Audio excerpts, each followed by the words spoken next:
നമസ്കാരം.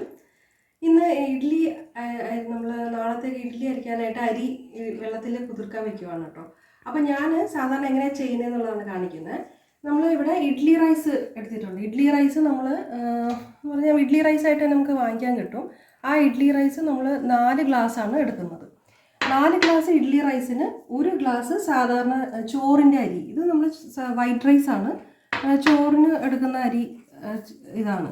അപ്പോൾ ഇത് 1 ഗ്ലാസ്സും ഇഡ്ഡലി റൈസ് 4 ഗ്ലാസ്സുമാണ് നമ്മൾ എടുക്കുന്നത്. അപ്പോൾ ഇതിന് 1 ഗ്ലാസ് ഉഴുന്നാണ് നമ്മൾ എടുക്കുന്നത്. ഇത് എല്ലാം നമ്മൾ അരിയും ഉഴുന്നും എല്ലാം കൂടെ കഴുകി നമ്മൾ നല്ല വൃത്തിയായിട്ട് കഴുകിയതിന് ശേഷം നമ്മൾ ഫ്രിഡ്ജിൽ വെക്കും. അപ്പോൾ സാധാരണ നമ്മൾ വെളിയിലായിരിക്കുമല്ലോ വെക്കുന്നത്. അപ്പോൾ ഇത് നമ്മൾ ഫ്രിഡ്ജിൽ വെച്ച് കഴിഞ്ഞാൽ ഒരു പ്രത്യേക പ്രയോജനം എന്താണെന്ന് വെച്ച് കഴിഞ്ഞാൽ നമ്മൾ അരയ്ക്കുന്ന സമയത്ത് ഗ്രൈൻഡറിൽ ഇടുമ്പോൾ സാധനം ചൂടാവുമല്ലോ.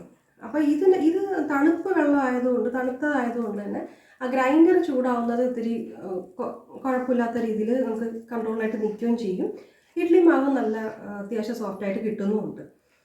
അപ്പം നിങ്ങൾ എല്ലാവരും അങ്ങനെ വേണമെങ്കിൽ ട്രൈ ചെയ്ത് നോക്കാവുന്നതാണ്. ഈ നമ്മൾ കുതിർക്കാൻ വെക്കുന്നത് വെളിയിൽ വെക്കുന്നതിന് പകരം ഫ്രിഡ്ജിൽ വെക്കുന്നു എന്നുള്ളതാണ്. അപ്പോൾ തണുപ്പായത് കാരണം നമ്മൾ ഇതുപോലെ എന്തെങ്കിലും ഒരു അകപ്പ് വെച്ചിട്ട് വേണം നമ്മൾ ഗ്രൈൻഡറിലോട്ട് ഇടുമ്പോഴത്തേക്കും എടുക്കാനായിട്ട്.